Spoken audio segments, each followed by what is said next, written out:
Welcome everyone, this is Gary Chavez here at Protospiel Indy 2018 and I'm here with Mr. the one, the only Chen, and he's got Crash Command for us. So Sean, tell me a little bit about Crash Command. Alright, so Crash Command is a 2 to 4 player, cooperative, tactical, hex-based board game with some light programming. You play as a band of mercenaries contracted out to defend an objective, and you defend the objective against an advancing enemy army. Since it's a cooperative game, the big thing is that the enemy kind of plays themselves with a cardboard AI system. Wow. And you cooperate with your own teammates to kind of do your turn. So it's kind of like a back and forth, like a lot of strategy games that you see these days, with a bit more of a twist. The big things about it is that a lot of the parts are, every part in the game is really different. The mechs that you kind of pilot, all of them do something really different. The armies that you face, all of them do something different, and it really kind of gives you that different feel for every battle. Do you face different types of armies in the game? Yes, you do. Oh, yeah. awesome. So then you have it's a completely different strategy every time. Yeah. So compared to one big thing around the design is trying to make it so that there's a lot of replayability, so you can really create the scenario that you want. Okay.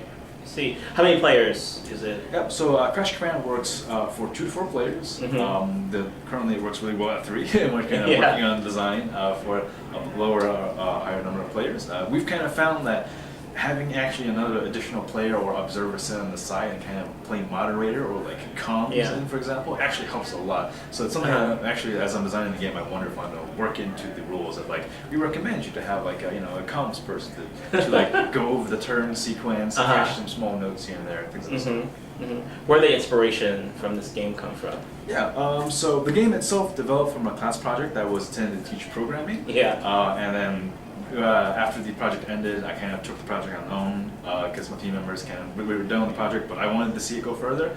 And a lot of it also comes from my personal love of video games in general. A lot of strategy games, turn-based strategy games. So like I grew up playing some games like Stratego, which were always fun. And there's some like mysterious elements, like oh that's a 10. And but also a lot of modern RTS games like StarCraft, Command and Conquer, and other Eastern RPGs that kind of take that into a turn-based format. So I really wanted to create a strategy game that anybody can hop into if they're not as deft as a lot of the modern games require. Okay. How long has this been in development then?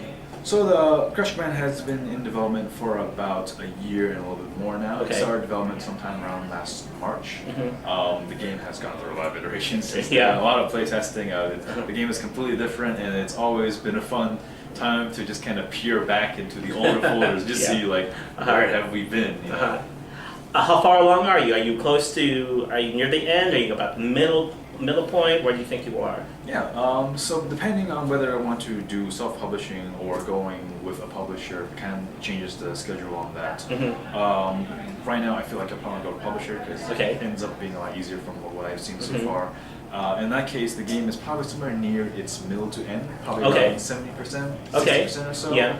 There's a lot of stuff that still needs to be done, so all the art in the game is currently scrabbled together by me, so I would like to have professional artists work on the game with me. And a lot of the balance in the game, it's very much a numbers heavy game, so there's a lot of balance that goes on in the background that comes from play testing and seeing specific situations and like tweaking small numbers on one card or two that could make a lot of big difference. Create infinite loopholes. Oops. So there's a lot of like trying to make the product as polished as I can be before submitting it to a publisher and saying like, here's something for you to look at. What's been the biggest challenge, a design challenge for this game, and how have you resolved that challenge? The biggest design challenge has probably been getting players to diversify and to do different things and really kind of understand player psychology. Even right now, even at Protospiels and from the early playtests, you can always see some sort of like very basic behavior of players going for the simple thing. In which case, this case is just dealing damage. Like in the game like this, things have health. Like a lot of people feel like the victory condition is, if I just deal more damage, I'll just win. That ends up being kind of being boring after a while. It's a bit more nuanced. The game's a bit more nuanced than just doing damage. Yeah, exactly. One of the games I had a lot of inspiration was Sentinels the Multiverse, which is a great game on its own. But one of the complaints I had with it is a lot of it just focused around you just simply dealing damage. You deal damage, so on and so forth. And it's a great co-op game. It's what got me into co-op games. First of all, but I just felt like there could be more than just doing that same thing. Like, what if we just kind of made all your other non-damage choices viable. And then the difficult part was kind of that journey to figuring out, like, how do I make this appeal to the player in such a way? And sometimes you can't appeal to the player because some players are just stubborn, like, I just want damage, I want damage. But some players, when given the choice, might be able to, like, step out and try that thing, you know. It's like trying to get kids to try, you know, vegetables. Like, it'd be good for it. You know, change things up. But that was that has been the most difficult thing, and it's still kind of the most difficult thing of just trying to get player diversity in, like player choice diversity in, and trying to make the game feel like there's a lot more strategy going on in the background. And how were you trying to resolve that? How are you tackling that problem? So a lot of it is making there's one side where I've seen the players versus the enemy as like a arms race almost. Okay. Where if the enemy gets like too beefy or too intense in some way or form, the players kind of default back to, I'm just going to do more damage. Okay. But then I try to make it so that there are certain situations where other abilities like turning your opponent around or something like that ends up being a lot more effective or helpful, or plays into a mech specific, like their own gimmick that causes you to do things that would not seem optimal on other mechs. And another one is kind of tweaking the balance numbers of like, maybe I should just make the non-damage option stronger and stronger until it kind of meets on par. Becomes more alluring to do. That in itself has its own dangers too, which is ironic. But, Do you have a regular playtest group that you have playtesting with? Yeah, I'm forever grateful for the regular playtest group that I have. I have taken probably maybe 100 hours or more from them because it's such a long game. But the game will not be anywhere near where it is, and I'm thankful for them sitting through a lot of the really, really strange esoteric early versions, and they're still coming back and still playing, still trying out new things. I'm glad they're still enjoying the game. Hopefully that, to me at least, that feels like it speaks for the replayability of the game, and hopefully that's one thing I hope it'll solve the game with too. Okay, yeah, I feel bad when it's an early version, you have playtest it, you know it's going to be bad, but you still need to go through it. It needs to be tested first, So if you were to meet a new designer, someone who wants to start their own, has an idea for their own game, but doesn't know where to start or what kind of road is ahead of them, what kind of advice would you give them? What have you learned through this process of developing Crash Command would you give to a new designer? That would be definitely for sure.